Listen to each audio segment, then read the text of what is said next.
Hey students, good morning.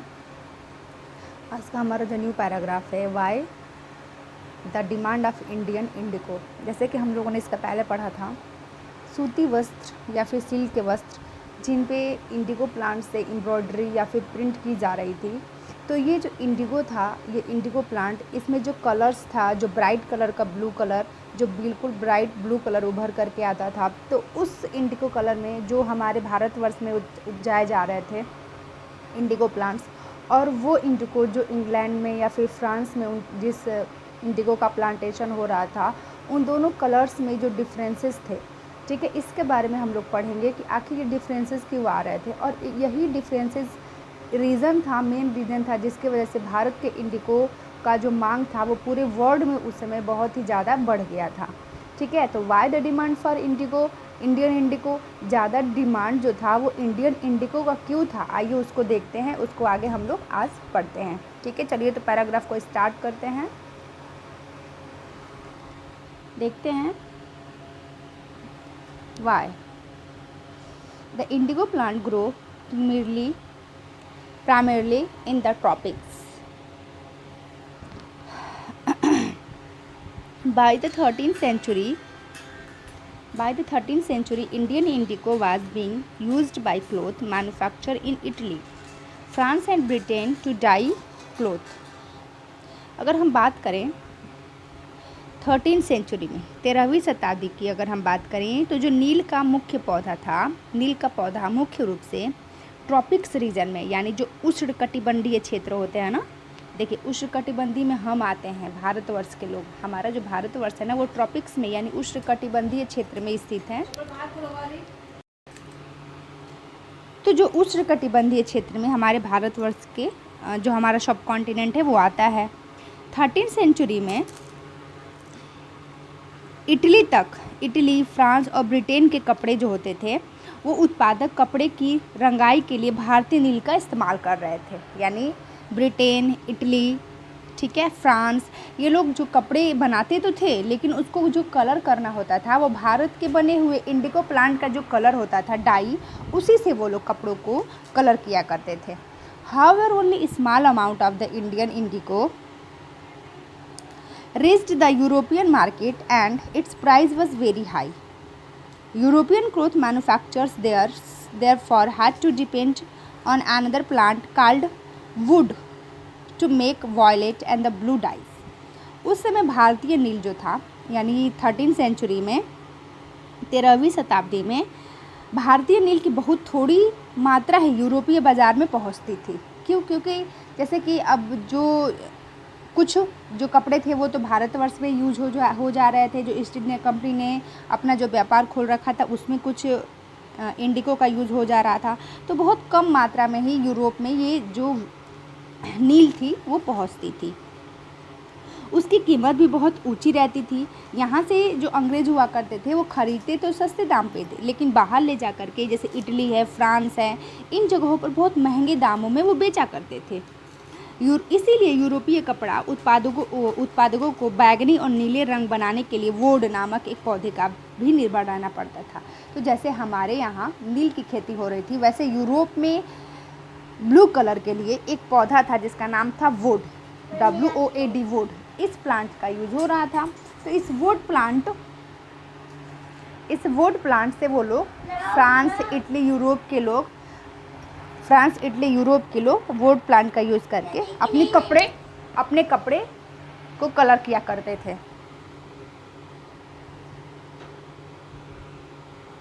Being a plant of the temperate zone, wood was more easily available in Europe. और जैसे कि जो would था, वो जो पौधा था वो शीतोष्ण क्षेत्र का था। तो जैसे यूरोप है, इटली है, फ्रांस, ये सब शीतोष्ण में आते हैं। तो वीड पौधा जो था वो शीतोष्ण क्षेत्र में उगाया जाता था, इसलिए यूरोप में आसानी से ये पौधा उग भी जाता था और मिल भी जाता था। It was grown in the northern Italy, southern Europe, southern France and in the parts of the Germany and the Britain. Worried by the competition from indigo, wood producer in Europe pressurized their government to ban the import of the indigo. देखिए अब क्या होता है,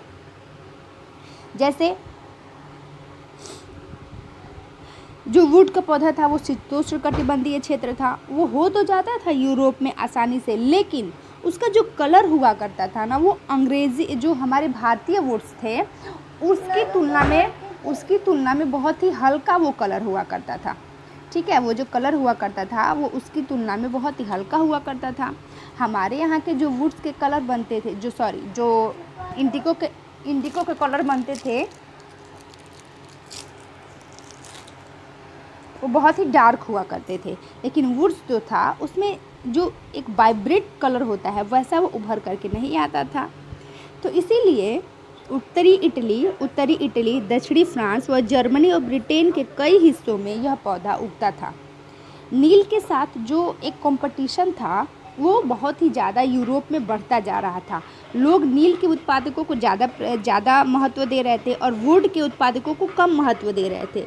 तो Europe के लोगों ने, जो वहाँ की सरकार थी, यूरोप की जो सरकार थी, उस पर प्रेशराइज किया। यूरोप के व्यापारियों ने यूरोप के ऊपर प्रेशराइज किया कि ऐसा है कि आप जो है ना ये जो इंडिको है इसको लाना ही बंद कर दीजिए, ना आप इसको लाएंगे और ना ये हमारे फ्रांस में, इटली में या फिर यूरोप में इसकी बिक्री होगी, ना इसका मांग बढ़ेगा। हम लोग वुड क्या करेंगे, वुड को उपजाएंगे और उसी से कपड़े को बनाएंगे और बेचेंगे। ठीक, ऐसा उन लोगों ने किया। और नील का आयात था जो भारत से यूरोप जाता था, तो उस पर पाबंदी लगा दी गई। मेरी बातें समझ में आ रही हैं आप लोगों को? जैसे मान लीजिए कि अभी चाइना से बहुत ऐसी चीज़ें थी जिसको सरकार ने क्या किया है, वहाँ की चीज़ों को बैन कर दिया है, चाइना की चीज़ों को बैन कर दिया है। क्यों? क्योंकि चाइना की चीज़ें भारत में आकर के एक कंपटीशन पैदा कर रही थी। वहाँ की चीज़ें सस्ती भी होती थी और भारत की जो सस्ती होने के साथ साथ वहाँ की चीज़ों को लोग ज़्यादा खरीदना चाहते थे और भारतवर्ष की चीज़ों की जो बिक्री थी वो कम हो रही थी। तो क्या किया भारत सरकार ने भी, बहुत ऐसी चीज़ें हैं जैसे कि देख लीजिए आप लोग, बहुत ऐसे ऐप हैं, बहुत ऐसे गेम्स हैं जिस पे कि रोक लगा दिया गया। तो इसी तरह से क्यों रोक लगा दिया गया? क्योंकि लोग जो थे उसकी तरफ ज़्यादा आकर्षित हो रहे थे, हमारे खुद के देश की बनी हुई चीज़ों का यूज़ नहीं कर रहे थे, जिससे कि देश का पैसा देश में ही रह जाए, वो दूसरे कंट्री को जा रहा था।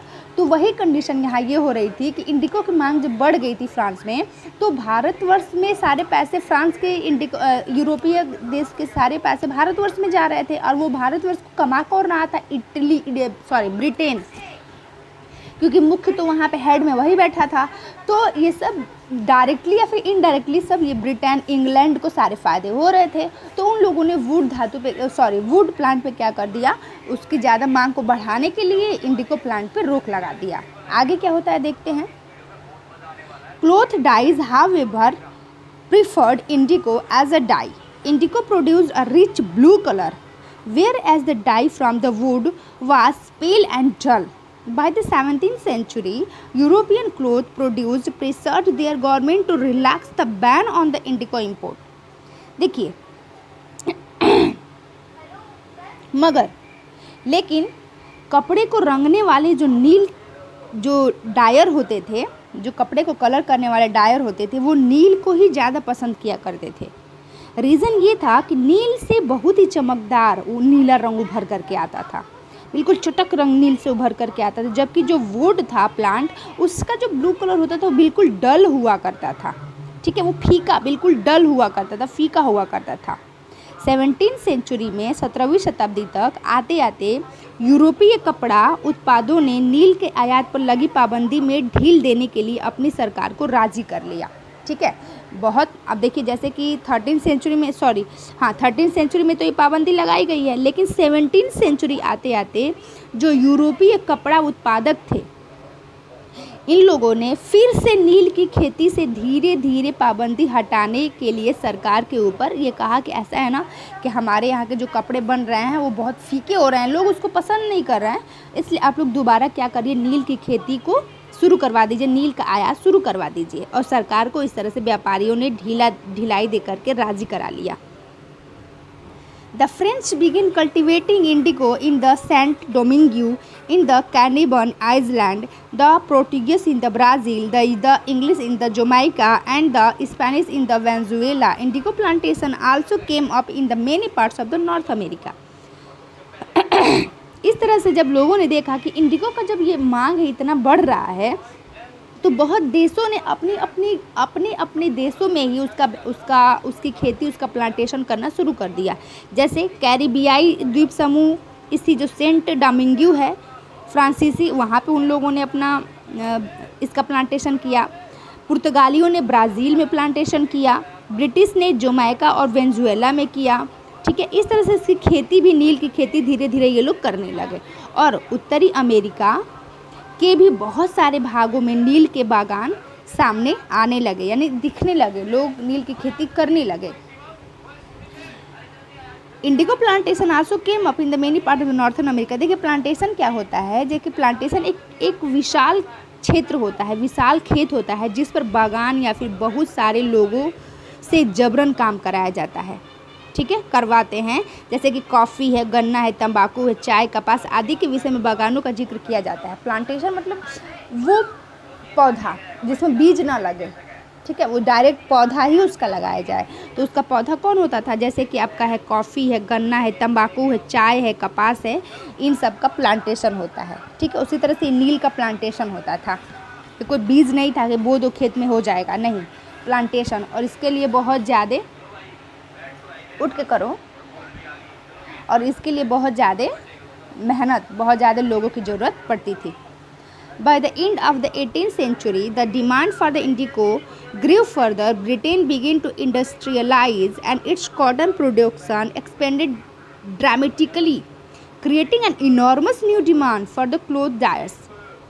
18वीं शताब्दी के आखिर तक भारतीय नील की मांग और बढ़ गई। ब्रिटेन में औद्योगिकरण का युग शुरू हो गया। कॉलोनियल इंडस्ट्रियल जो चीज़ें, कंपनियां थी, अच्छे से और भी बढ़ने लगी, और उसके कपास उत्पादन में भारी इजाफा होने लगा, यानी और भी सूती वस्त्र का उत्पादन वो लोग करने लगे।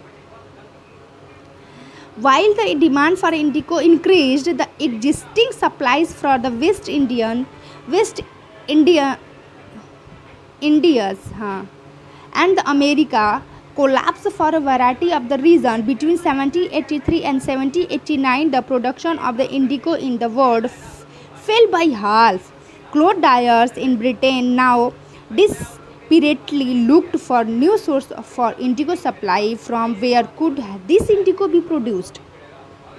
18वीं शताब्दी तक हम लोग ने देखा कि ब्रिटेन में इसका कपास की मांग, और मतलब नील की मांग और भी बढ़ गई, और भी ज़्यादा फैक्ट्रियाँ वहाँ खुलने लगी, कपास का उत्पादन बढ़ गया।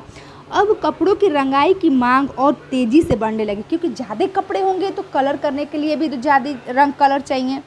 तो अब नील की मांग और बढ़ने लगी। जब कपड़ों की रंगाई की मांग और तेज़ी से बढ़ने लगी, जब नील की मांग बढ़ी, उसी दौरान वेस्ट इंडीज़ और अमेरिका से मिलने वाली आपूर्ति अनेक कारणों से बंद हो गई। यानी वेस्ट इंडीज़ और अमेरिका से भी जो नील मिल रहा था इंग्लैंड वालों को, वो क्या हो गया, अब वो धीरे धीरे बंद हो गया, क्योंकि इंडस्ट्रियलाइजेशन तो कहाँ हो रहा था, ब्रिटेन में हो रहा था।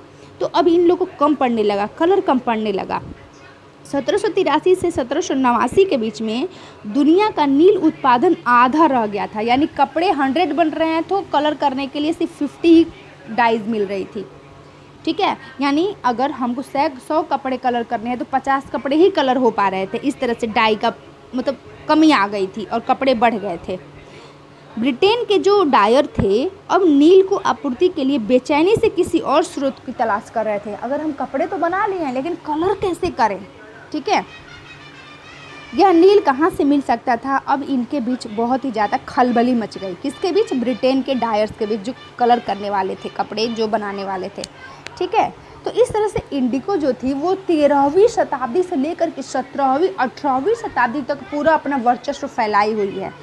सोचिए, ये सब भारतवर्ष की ही चीज़ें हैं, लेकिन फिर भी भारतवर्ष के लोग गरीब हैं उस समय। क्यों? क्योंकि इन्हीं की चीज़ों का यूज़ करके दूसरे पैसा कमा रहे हैं, दूसरे धन संपदा कमा रहे हैं, अपना विस्तार कर रहे हैं।